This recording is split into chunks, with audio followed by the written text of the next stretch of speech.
Halo 5 tutor with another Halo 5 multiplayer gameplay commentary. As always, I'm bringing you the tips and tricks that you need to step up your game and take it to the next level. I'm going to help you win more often and have more fun while you're doing it. So let's dive right in. Play your game night on the map Fathom. This is with random teammates, random opponents. It's going to be a lot of fun.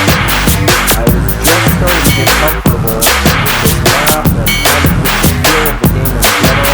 As I came into this particular game, I don't know, I just had a good feeling about it. I was feeling loose, and it turned out to be a pretty good game. I start off things quite right now. We can see that in just a second.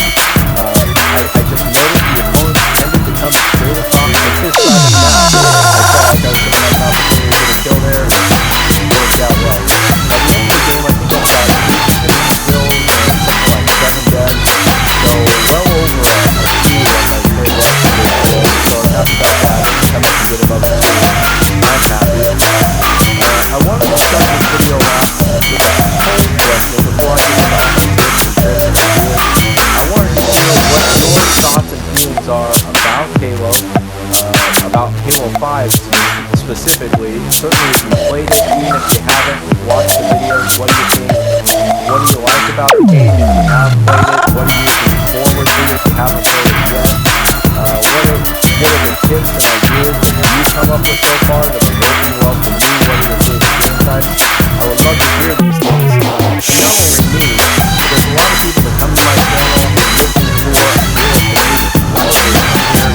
They want to watch the videos, they want to learn about Halo, they want to have fun. And so many of you have these huge dreams and ideas. I learned so much from each and every one of you. Just because you don't have a big, popular YouTube channel doesn't mean you don't have fantastic things to say. And so I want to hear some of those fantastic things down in the comments below in this video so that all of our viewers can enjoy and appreciate, the ideas that you have and the thoughts and feelings that you've had about the game. And we can all kind of have a Halo community here so that people can come here and share and exchange ideas. So I want you guys to please use the comment section of this video so that everybody can become involved. Now, what I'm doing here is I want to control the top center of the map, and I want to control the power weapons. In this particular game, there's really only one power weapon, which is the railgun, and it spawns right up there at the top. And throughout the bulk of the game, I am able to control the railgun, which gives our team a very strong advantage. I'm not especially good with it, but I do manage to get 5 or 6 kills with that weapon, which is helpful. It has excellent range, it's a one-shot kill, it's very powerful. It just takes a little bit of time to charge up, so you want to kind of anticipate where your opponents are going to be and try to line that shot up at the right time. It takes a little bit of practice, but not too hard. Now, it can be difficult to anticipate the movement of your opponents because I've noticed in Halo 5 that the radar has shrunk dramatically. Much smaller than the previous games. The distance between being off the radar and being close enough to beat your opponent down is about a half a second. I mean, it's that fast. You can be off the radar in 1 second, and then a half a second later, you're beating down your opponent, or your opponent is beating down you. So it changes the dynamic of the game quite a bit. If you came to rely on your radar in previous Halo franchises, that's not going to be the case here. It's practically useless. I'll be honest with you, it's practically useless. There's been plenty of times when I felt like I was sitting pretty, and then I'm getting assassinated. And nothing came up, and it wasn't somebody camping, it was somebody sprinted right up to me, used that little extra burst of thrust, and took me out in about a half a second. They can do that fast. So there's a couple tips I want to give you with that in mind. With the radar diameter, with the radius being shrunk down, there's a few things that you can do. Number one, you want to continue to be aware of your surroundings. You can't rely on the radar, so you need to continue to look around, especially if you're staying in one place like I am right here.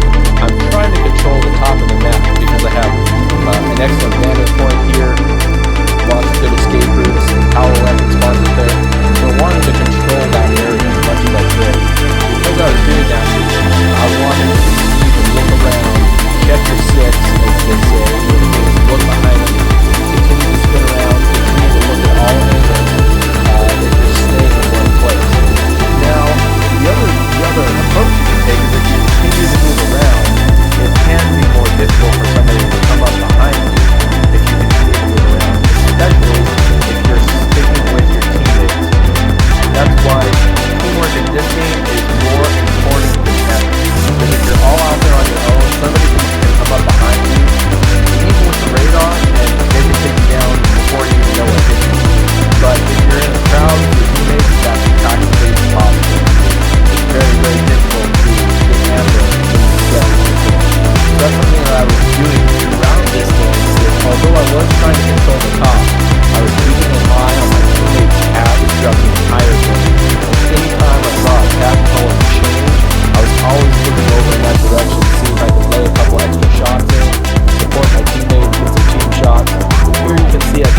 great about being up high is that, see, you can escape quite easily. Like I was there. I got a couple shots on me.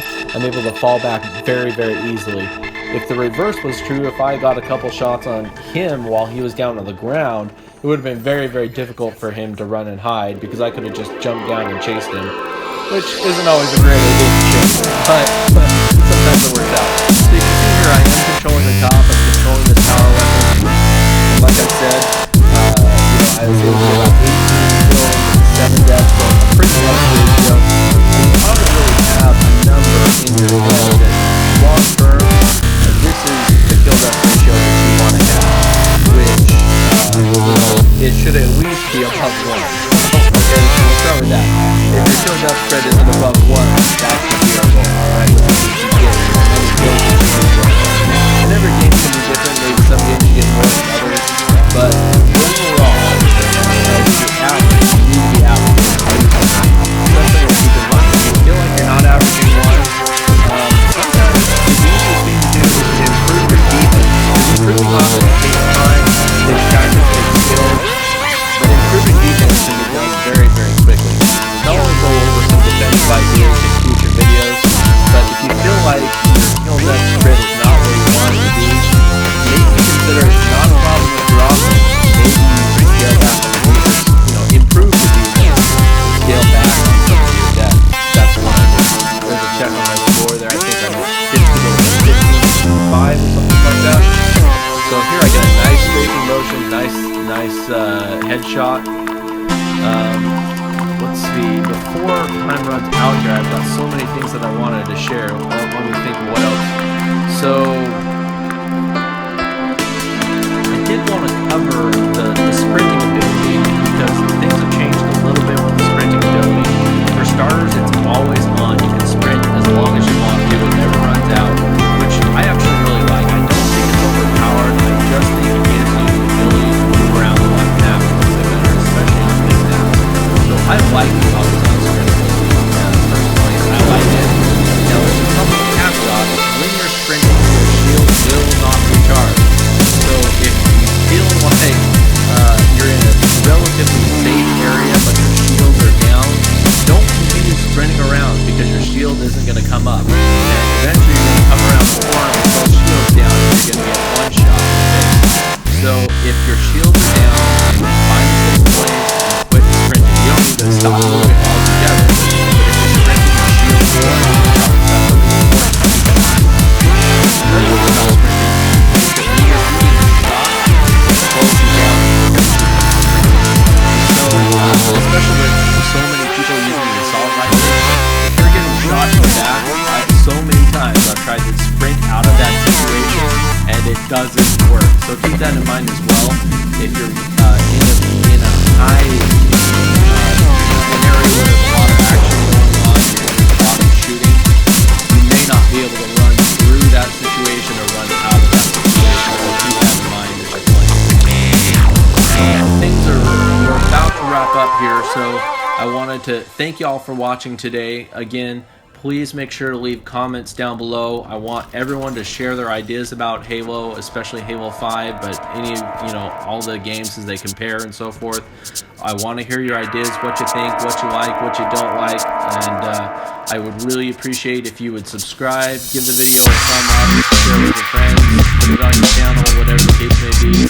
I've got a lot of additional content coming on the way, but I'm just still scratching the surface of this game. There's so many things I want to share with you. You don't want to miss a video, so make sure you're subscribed and checking back every day. We'll be playing a lot over the weekend, so we may have an open game night, which I've had in the past, where you can come and play with me and my friends.